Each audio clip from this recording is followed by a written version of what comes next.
Ringkas cerita adalah Nabi SAW mimpi pada saat itu lalu bermusyawarah dengan para sahabat. Kira-kira bagaimana jalan keluarnya nih? Ada masalah seperti ini. Maka berkatalah pada saat itu para sahabat, ya Rasulullah, kalau kita nggak keluar, ada dua kemungkinan, keluar melawan mereka atau kita bertahan di kota Madinah. Lalu kata para sahabat, ada sahabat yang mengatakan seperti Hamzah bin Abdul Muttalib yang nanti mati syahid di Uhud gitu kan, Ali bin Abi Thalib, kemudian Talha bin Ubaidillah dan beberapa sahabat-sahabat Nabi yang lain. Mereka sepakat mengatakan, ya Rasulullah, kita keluar aja hadapin mereka, nanti kita dikira pengecut.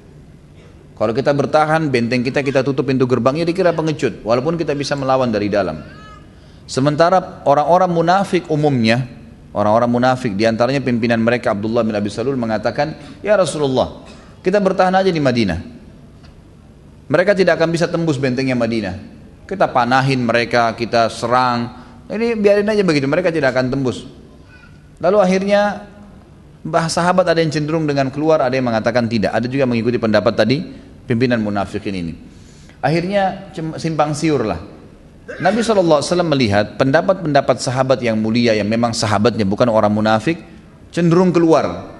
Maka beliau pun menggunakan baju perangnya, kemudian beliau masuk menggunakan baju perang, menyiapkan kudanya, perisainya, segalanya, masuk ke dalam rumah lalu keluar. Pada saat beliau keluar, beliau siap dengan baju perangnya. Sebelum beliau keluar, beberapa sahabat saling bermusyawarah lagi mengatakan, mungkin Nabi SAW lebih cenderung dengan pendapat tinggal di Madinah, jangan sampai kita maksa beliau keluar. Coba kita tanyain deh, setelah Nabi SAW keluar di atas kudanya dengan pakaian perangnya lengkap, mereka mengatakan, ya Rasulullah, kalau anda ingin tinggal di Madinah, kami juga enggak masalah, biar kami bertahan di Madinah. Kata Nabi SAW dalam hadis yang masyhur riwayat Bukhari, tidak layak seorang Nabi itu keluar, ya, ingin berperang, sudah pakai baju perang, kemudian dia kembali lagi, itu enggak mungkin terjadi pada Nabi, sampai Allah memberikan keputusan menang atau kalah, menang atau mati syahid. Maka keluarlah pasukan muslimin pada saat itu hari Sabtu pagi. Hari Sabtu pagi. Tentu ada beberapa kisah-kisah di perang Uhud yang bisa anda dengarkan dalam ceramah-ceramah saya di masalah Uhud, seperti kisah tentang sahabat Nabi Khuwairik dan juga ada beberapa kisah-kisah sahabat Nabi, ada yang mati akhirnya masuk neraka, ada yang mati akhirnya masuk surga, termasuk ada seorang Yahudi, pendeta Yahudi yang masuk Islam pada pagi itu, tidak sempat ya sholat duhur karena keluarnya di waktu duha, keluar langsung pergi ke perkebunan di sekitar Uhud, berhadapan sama musuh lalu berperang. Lalu orang Yahudi ini mati pada saat itu. Kata Nabi SAW, siapa yang ingin lihat penghuni surga yang belum pernah sujud sekalipun, ini orangnya. Gitu kan? Jadi memang kelebihan-kelebihan yang terjadi, tapi itu bukan bahasan kita adalah Talha radhiyallahu anhum. Pada saat terjadi perang Uhud, Nabi SAW dengan 700 pasukan, tadinya 1.000, 300 orang di antara mereka orang munafik, dipimpin oleh Abdullah tadi, pimpinan orang munafikin. Tapi setelah tiba di lokasi Uhud, 300 orang ini ditarik lagi oleh Abdullah, termasuk dia pulang ke Madinah, jadi sisa 700. Dan ini memang Allah SWT ingin membersihkan pasukan muslimin dari mereka. Mereka kembali lalu kemudian berhadapanlah dengan 3.000 pasukan. Waktu itu Nabi SAW mengatur strategi perang, menjadikan gunung Uhud di belakang beliau, kemudian menjadikan di sisi kiri beliau ya, pasukan itu ada gunung bukit namanya Bukit Pemanah sekarang dikenal. Beliau letakkan 50 pemanah di situ, dipimpin oleh Abdullah bin Jubair radhiyallahu anhum ajma'in.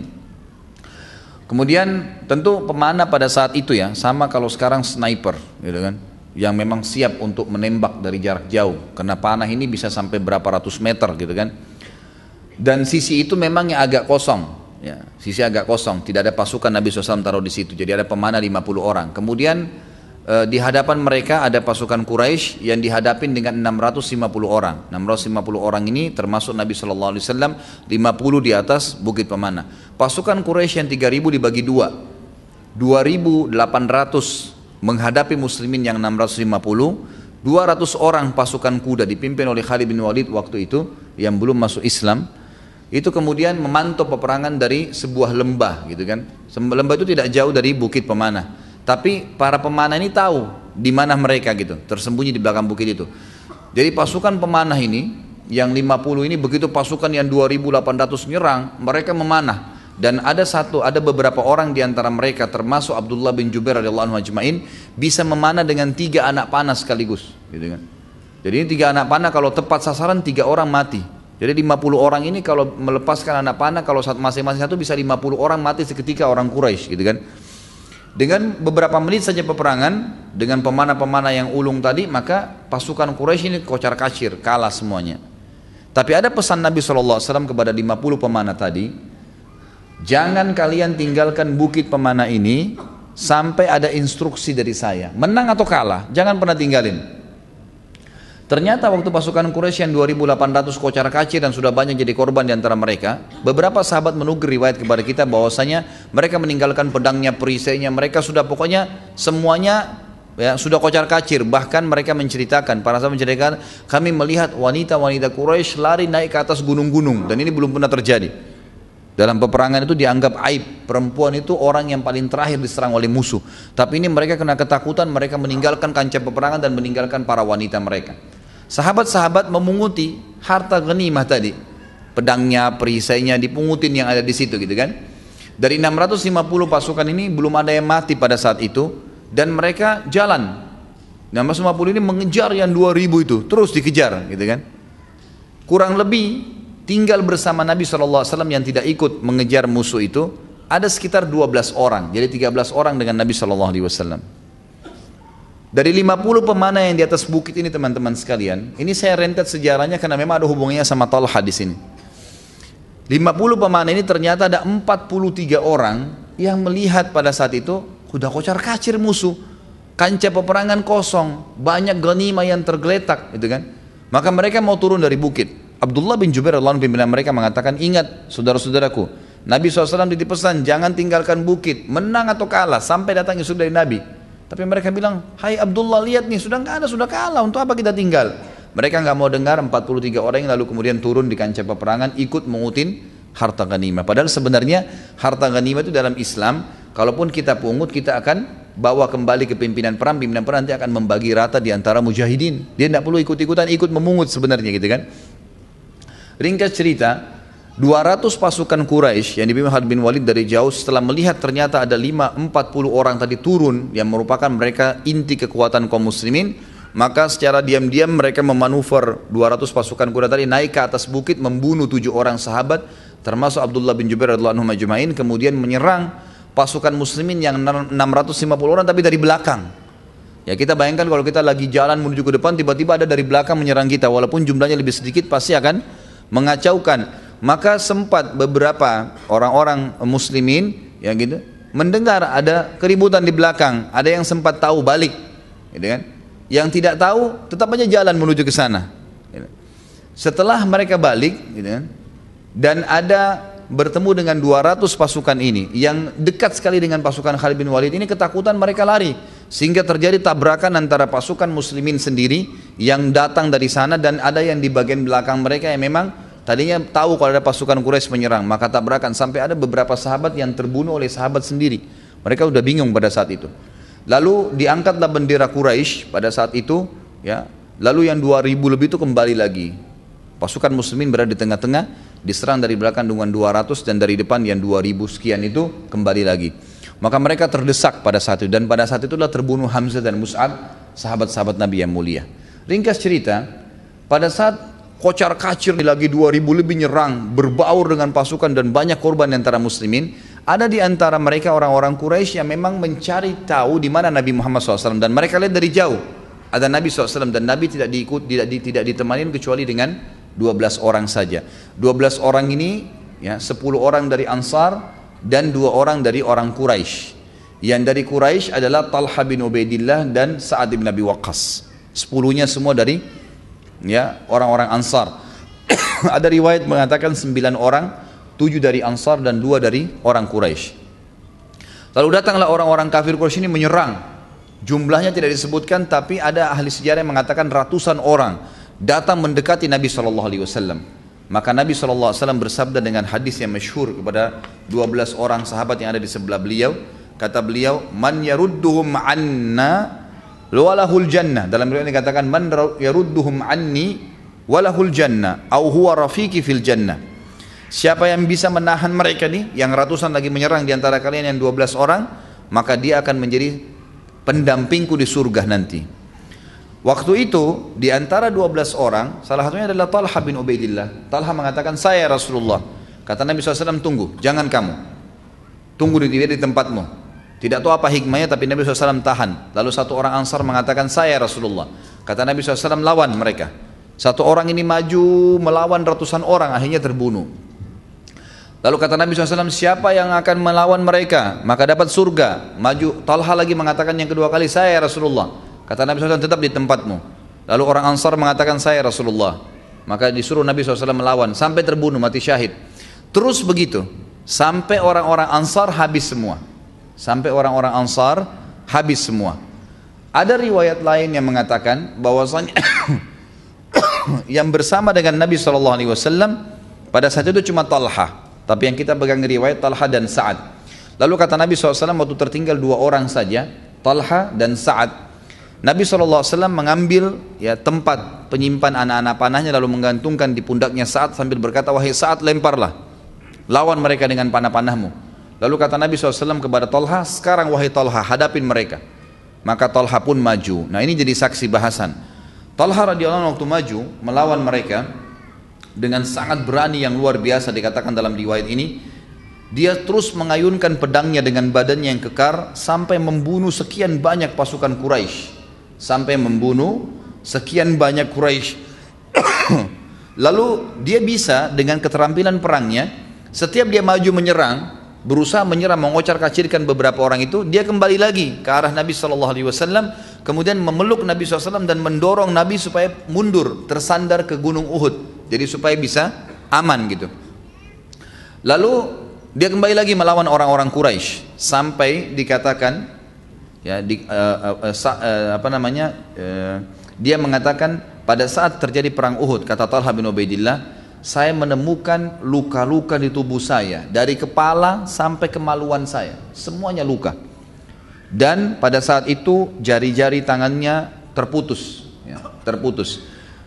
Pada saat itu, pada saat dia lagi melawan, dia memeluk Nabi SAW, kemudian dia kembali lagi menyerang Quraisy, dan ternyata orang Quraisy makin mendekat, dan Nabi lihat sendiri Talha, sempat tangannya kena hantaman pedang dan terputus.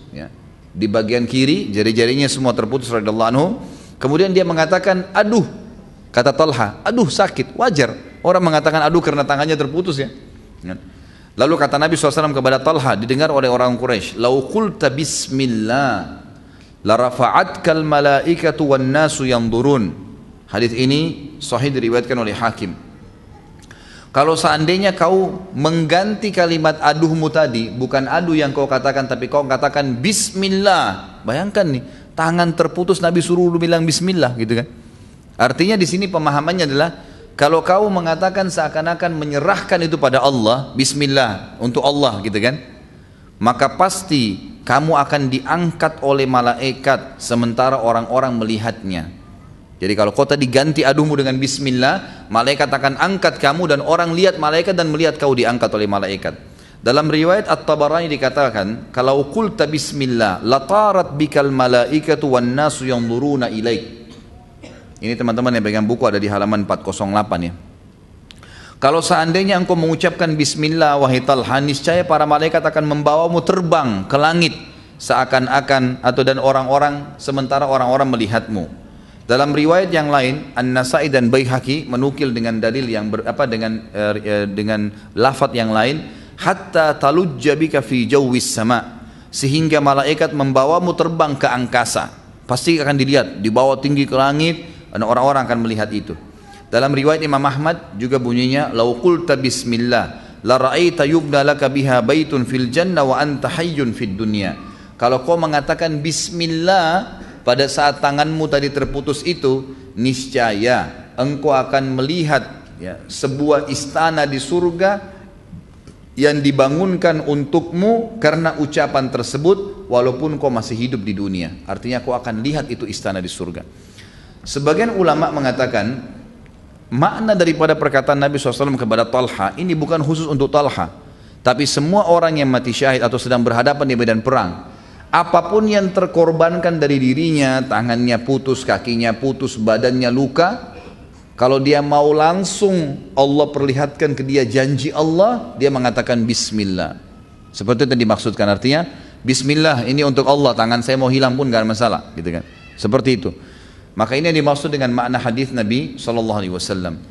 Kemudian dari riwayat lain, Qasim bin Hazim berkata, ia berkata, aku melihat tangan Talha lumpuh karena melindungi Nabi SAW di perang Uhud. Riwayat lain menjelaskan, dalam perang Uhud, di dalam tubuh Talha terdapat 39 atau 35 luka dan jari-jarinya lumpuh, yaitu jari telunjuknya dan jari tengahnya terputus. Kemudian pada saat itu Talha karena kecapean menghadapi sendiri, akhirnya Talha bin Ubaidillah pingsan, dilumuri darah, luka semua badannya. Pada saat dia pingsan, bertepatan dengan waktu yang bersama, Nabi SAW sudah tinggal sendirian, gitu kan. Ini sebuah riwayat ya. Abu Bakar pada saat itu sudah datang ke pasukan, ya, mendekati Nabi SAW, maksudnya datang dengan pasukan mendekati Nabi SAW. Lalu kata Nabi SAW, tinggalkan saya dan urus saudaramu Talha. Maka Abu Bakar pun mencari Talha. Talha ternyata sudah jatuh dalam kondisi pingsan dan dilumuri dengan darah, tapi belum mati pada saat itu. Dan pada saat Nabi SAW dibawakan badannya Talha yang penuh dengan luka dan pingsan, beliau bersabda, ini hadis yang masyhur dan ini yang dipasang di layar kita. Hadis ini diriwayatkan oleh At-Tirmidzi dan Hakim dan disahihkan. Hadis ini oleh Syekh Albani. Dikatakan, man ahabba an yanzura ila syahid yamshi ala wajhil ard falyanzur ila Talha bin Ubaidillah. Barang siapa di antara kalian yang mau lihat orang mati syahid yang masih jalan di muka bumi, maka sebaiknya dia melihat Talha bin Ubaidillah. Abu Daud At-Tayalisi meriwayatkan bahwasanya dari Aisyah radhiyallahu anha, jika disebutkan perang Uhud di depan Abu Bakar, maka Abu Bakar sambil menangis berkata, hari itu semua miliknya Talha, karena dialah yang membela Nabi SAW sendirian sampai Nabi SAW tidak jadi diserang oleh musuh. Anaknya sendiri Aisyah dan Ummu Ishaq, dua anak perempuan yang sudah kita sebutkan namanya tadi, berkata bahwasanya pada perang Uhud ayah kami mendapatkan 24 luka. Di antara luka-luka tersebut ada sebuah luka di kepala yang berbentuk segi empat. Urat nadinya terpotong sehingga jarinya lumpuh. Sisa lukanya ada di tubuhnya. Talha tidak kuasa menahan pingsan padahal Nabi SAW pada saat itu masih membutuhkan bantuan, tapi dia pingsan, sudah nggak bisa lagi untuk membela Nabi SAW. Lalu Nabi SAW menyebutkan karena perilaku Talha juga itu, aujaba Talhatu hina sana'a bi Rasulillah SAW ma sana'. Talha berhak atas surga terhadap apa yang dilakukan pada saat membela Rasulullah sallallahu alaihi wasallam. Ada juga terjadi hal yang sederhana di situ sebenarnya, tapi ini hal yang mesti diketahui kalau kita sedang di kancah peperangan nih, apalagi membela ya orang-orang ya pemimpin perang. Di sini kedudukannya Nabi sallallahu alaihi wasallam pada saat itu. Talha bin Ubaidillah memiliki adab yang luar biasa dan ini penyebab daripada lukanya hilang pada saat itu. Salah satu luka parah Talha ada di pahanya, yang sampai sobek dari paha sampai ke lututnya. Kita bayangkan kalau kena sabetan pedang dari paha sampai ke lutut sobek, keluar darah, gitu kan. Pada saat itu dia masih luangkan waktu menyerang musuh dan kembali kepada Nabi SAW. Pada saat Nabi SAW sudah dilihat oleh Talha butuh untuk disandarkan ke Gunung Uhud agar beliau naik ke atas, maka Talha waktu mau kembali ke Nabi SAW, kakinya sangat sakit dan dia berada di bawah, tidak pakai kuda Talha ya. Sementara yang menyerang ini pakai kuda yang dilawan oleh Talha, jadi dia lari ke sana kemudian dia kembali lagi ke sini seperti itu. Maka Talha merasa nggak bisa jalan, sobek kakinya.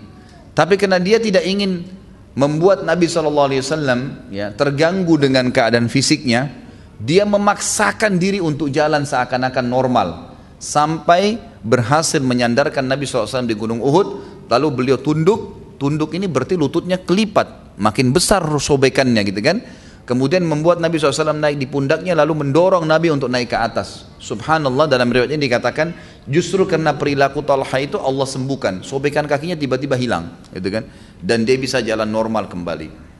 Ini kurang lebih yang terjadi di kancah peperangan Uhud. Dan ada 3 julukan tadi ya, dia adalah orang yang burung elang ya, sebagaimana disebutkan oleh para sahabat. Talha adalah burung elang yang ada di Uhud. Kemudian masalah syahid berjalan di muka bumi, hadis Nabi SAW tadi. Kemudian juga hadis Nabi yang terakhir yang menyebutkan bahwasanya pada saat Nabi SAW mengatakan, wahai Talha, apakah engkau membelaku di Uhud itu? Sambil dia berusaha melindungi Nabi SAW. Kata Talha, ya Rasulullah, ayah dan ibuku aku jadikan tebusan. Ini biasa dibahasakan oleh orang Arab, artinya posisi anda mengalahkan ayah dan ibuku. Maka kata Nabi SAW, wahai Talha, kamu adalah Talhal khair. Kamu adalah Talha yang merupakan sahabatku yang paling baik.